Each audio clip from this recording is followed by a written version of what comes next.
प्रकाश जी, दो तीन बातें। एक तो ये देखिए कि ट्विटर हैंडल से जो तस्वीर मोदी की हटाई गई, मोदी जी, अमित शाह, ये लोग नहीं हैं वहाँ पे, और पूरा का पूरा जो एक फोकस है वो उत्तर प्रदेश के नेताओं का है उसमें। और ख़ासकर आप देखिए कि अभी थोड़ी देर पहले हम दिखा भी रहे थे, ये जो अभी दिखा रहे हैं हम, इस फोटो को अगर ध्यान से देखा जाए तो इसमें मुख्यमंत्री उप मुख्यमंत्री दोनों हैं और नरेंद्र मोदी कहीं दिखाई नहीं दे रहे हैं। चर्चा ये भी चली कि ये तो पुरानी ट्विटर हैंडल की पुरानी तस्वीर है, लेकिन फैक्ट चेक में ये पाया गया है कि ये पुरानी तस्वीरें नहीं हैं, ये अब की हैं। और इस पर भी अगर संघ के लोगों से बात हुई तो उनका कहना था कि चूंकि अब मोदी जी की जगह पे योगी आदित्यनाथ के चेहरे पर उत्तर प्रदेश में चुनाव लड़ा जाएगा, इसलिए यहाँ पर इस ढंग से किया जा रहा है ताकि एक चेहरा वहाँ पर रिप्रेजेंट करे उत्तर प्रदेश को। बहुत अच्छी बात है कि उत्तर प्रदेश को रिप्रेजेंट कर रहा है एक चेहरा, योगी आदित्यनाथ का चेहरा।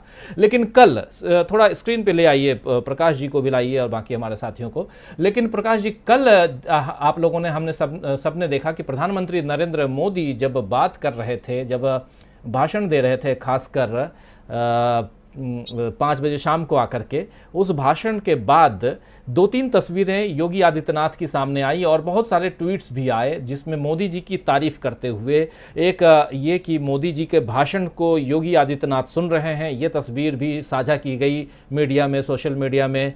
तो ओवरऑल, और इससे पहले ये छवि बन गई कि नरेंद्र मोदी और योगी के बीच में नहीं पट रही है, दोनों के बीच में एक अलग तरह की तनातनी का आलम है, इसीलिए शायद योगी सामने नहीं आ रहे हैं, मीडिया के सामने 2-3 दिन तक वो आए नहीं। और कल अचानक मोदी जी के पक्ष में बहुत सारे ट्वीट, वैक्सीनेशन को लेकर के जो उन्होंने भाषण दिया उस पर भी तारीफ के पुल बांधते हुए, और दूसरी तरफ ट्विटर का देख रहे हैं कि ट्विटर हैंडल पे मोदी नहीं हैं। मोदी जी को एक तरफ जनता के बीच ये दिखाने की हम लोगों के बीच में सब कुछ ठीक है, योगी और मोदी बिल्कुल एक हैं, दूसरी तरफ जो चीज़ें दिख रही हैं, चाहे ट्विटर हैंडल हो या पिछले दिनों जो घटनाक्रम जो देखा है हम लोगों ने, उन सबको देखते हुए लगता है कि नहीं, कुछ तो गलत है, कुछ तो अलग है, गलत रहे ना रहे अलग है, और इन लोगों के बीच नहीं बन रही है, ये भी यहाँ दिख रहा है ओवरऑल। अब इस बीच में अगर जब संघ आ गया है प्रकाश जी, तब संघ ये कह रहा है और उसके सूत्र जो हैं वो ये बता रहे हैं कि नहीं, हम लोगों ने ये तय किया है कि अब मोदी को अलग रखा जाएगा और अगले 5 राज्यों के जो चुनाव हैं उसमें प्रधानमंत्री नरेंद्र मोदी का चेहरा नहीं, उन राज्यों के अलग अलग मुख्यमंत्रियों का चेहरा लाया जाएगा।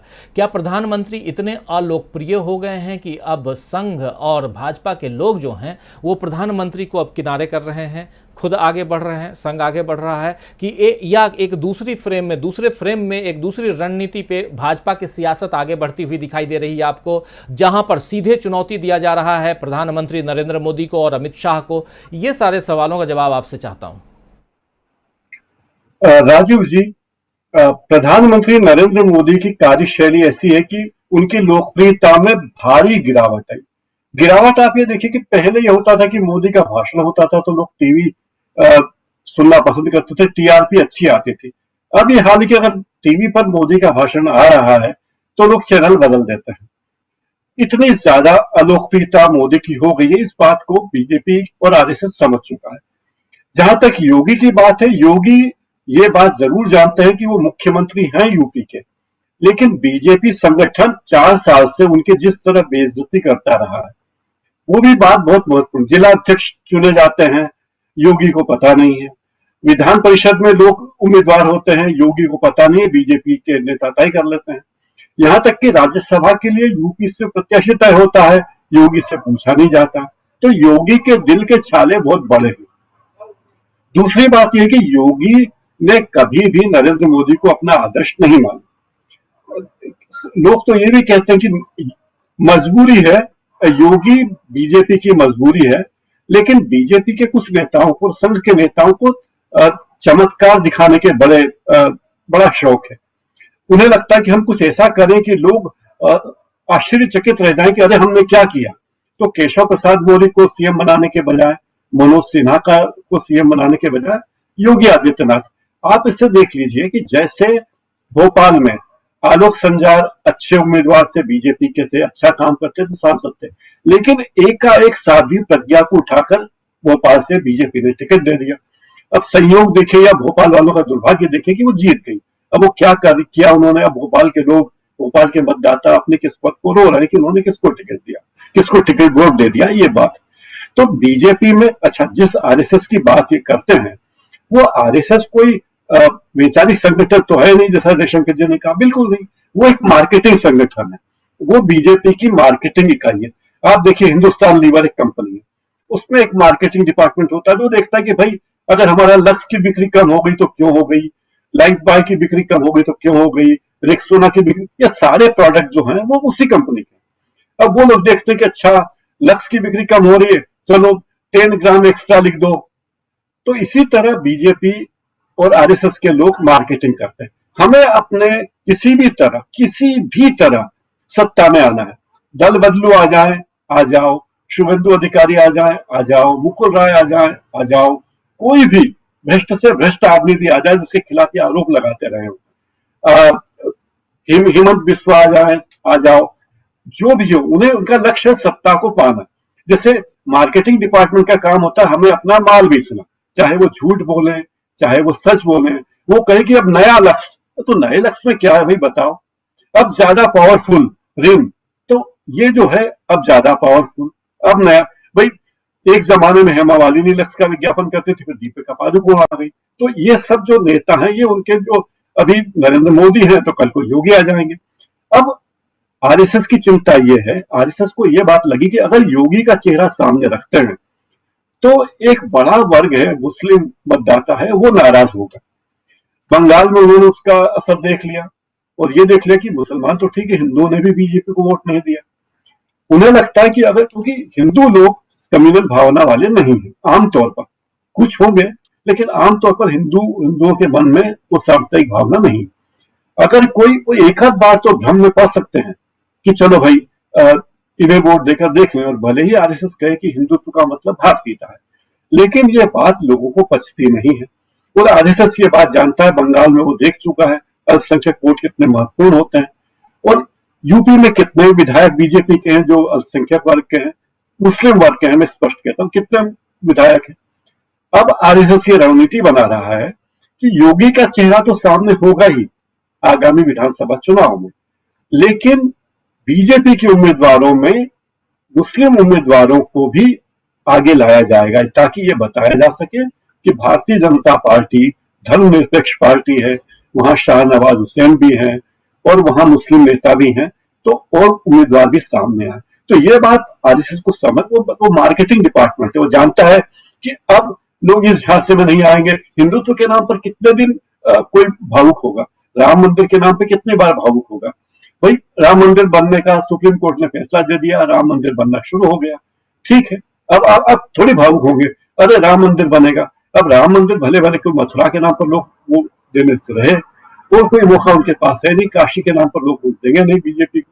तो अब उन्हें लगता है कि अपनी छवि ऋण से धो ली जाए। वैसे भी बीजेपी में जो आता है वो पवित्र हो ही जाता है, किसी कितना भी भ्रष्ट व्यक्ति हो, कितना भी नाकाबिल हो, बीजेपी में आते पवित्र हो जाता। तो उन्हें लगता है अपनी छवि को, अब ये छवि धोने की कोशिश है कि योगी जी को तो रखें, ताकि, क्योंकि हिंदुओं का एक वर्ग है, 20-25% लोग होंगे जो हिंदुत्व के नाम पर बीजेपी के साथ है, लेकिन वही बात अगर वो बढ़ाते हैं तो एक बड़ा वोट बैंक खिसक जाता है। एक बार ठीक है आ गए, 3/4 सीटें आ गई है, अच्छी सीटें आ गई पिछले बार, लेकिन वो रिपीट होगा जरूरी नहीं है, ये बात मुझे समझ में आ रही। एक और बात राजीव जी, उत्तर प्रदेश नहीं, एक राज्य नहीं है, उत्तर प्रदेश पूरा मिनी भारत है। उत्तर प्रदेश, हिंदुस्तान की राजनीति अगर दिल्ली के बाद कहीं चलती तो लखनऊ से चलती है, तो लखनऊ की उपेक्षा करके बीजेपी या आरएसएस आगे नहीं जा सकते। उन्हें पता है कि उनकी सारी राजनीतिक सत्ता लखनऊ के जरिए आई है, यूपी के माध्यम से आई है, और गंगा मैया बुलाए या ना बुलाए, लेकिन शव वाहिनी गंगा हो जाए, लेकिन अब उन्हें कहना यह कि नहीं, हम हिंदुत्व, तो हमारे हिंदुत्व का मतलब है भारतीयता, और सभी वर्गों के लोग हमारे साथ हैं। देखिए हमने कितने अच्छे काम किए, गोवा में बीफ बिक रहा है, हमने रोकने लगाई, क्योंकि हम लोगों के साथ जाति नहीं करना चाहते। तो जो नियम उत्तर प्रदेश में गोवंश पर कि बीफ नहीं बिक सकता, एमपी में नहीं बिक सकता, लेकिन गोवा में बिक सकता है। तो जहां हमें सुविधा है वहां हम सिद्धांत, हमारा कोई सिद्धांत नहीं, सत्ता के अलावा हमारा कोई भी सिद्धांत नहीं है। तो ये उनका सिद्धांत है, और ये मार्केटिंग डिपार्टमेंट है बीजेपी का, मैं सोचता हूँ कि मार्केटिंग डिपार्टमेंट उसमें बहुत गंभीर होने की बात नहीं। बीजेपी खुद भी जो सत्ता में आई थी 2014 में, तो वो अपनी मार्केटिंग के जरिए आई थी, वो कोई सिद्धांतों के जरिए या इस कारण से नहीं आई, मार्केटिंग और पैसे के कारण। अब लॉटरी भी निकलती है तो लॉटरी भी बिकती है, उम्मीदवारों के पास पैसे होने चाहिए। तो दूसरी एक बात है, हिंदुस्तान में लोग, ओशो ने इस बात को बहुत अच्छे से समझ लिया था। हम भारत के लोग जो बहुत पढ़े लिखे नहीं है, और पढ़े लिखे हैं वो भी, वो चकाचौंध से बहुत जल्दी प्रभावित होते कि अरे साहब, एक ऐसा नेता है जो 15 लाख का सूट पहनता है, 2 लाख का चश्मा पहनता है, 5 लाख की घड़ी पहनता है, 1 लाख का पेन रखता है, और वो चाय वाले का बेटा। तो लोगों को लगता है वाह, वो चाय वाला भी सोचता है कि वाह, मेरा बेटा भी किसी दिन ऐसा व्यक्ति बने। तो चकाचौंध से हम लोग बहुत जल्दी प्रभावित हो जाते हैं, क्योंकि सिद्धांत है नहीं, गहराई है नहीं, तो ये सब चीजें हमें बहुत जल्दी प्रभावित कर लेती। तो ये बीजेपी का मार्केटिंग डिपार्टमेंट जो है आरएसएस, वो मार्केटिंग की भी बहुत सारी शाखाएं, मार्केटिंग है, सेल्स डिपार्टमेंट है, जैसे उसमें बहुत सारे हैं। बीजेपी के संगठन में जो आनुषंगिक संगठन है उनकी संख्या 150। मध्य प्रदेश के पूर्व मुख्यमंत्री कमलनाथ ने एक बड़ी जोरदार बात कही थी, जिसे कांग्रेस के नेता समझ नहीं पाए। उन्होंने कहा था, कमलनाथ ने, जब वो सत्ता से हटे, उन्होंने कहा कि बीजेपी पूरी व्यवस्था में घुस गई है, यानी विश्वविद्यालयों में बीजेपी के लोग हैं, शिक्षा संस्थानों में बीजेपी हैं, अस्पतालों में बीजेपी के लोग हैं, जो भी संस्था है वहां बीजेपी के लोग हैं। तो बीजेपी के जो मार्केटिंग डिपार्टमेंट है, उसका सेल्स डिपार्टमेंट है, वो बहुत तगड़ा है। और इस मामले में ये जो प्रक्रिया है, ये बीजेपी की छवि सुधारने को, अगले चुनाव की तैयारी है। उन्हें पता है कि अगर उत्तर प्रदेश में बीजेपी सत्ता में नहीं आई तो दिल्ली में बीजेपी का आना, लखनऊ में अगर बीजेपी नहीं है तो दिल्ली में बीजेपी का आना मुश्किल है।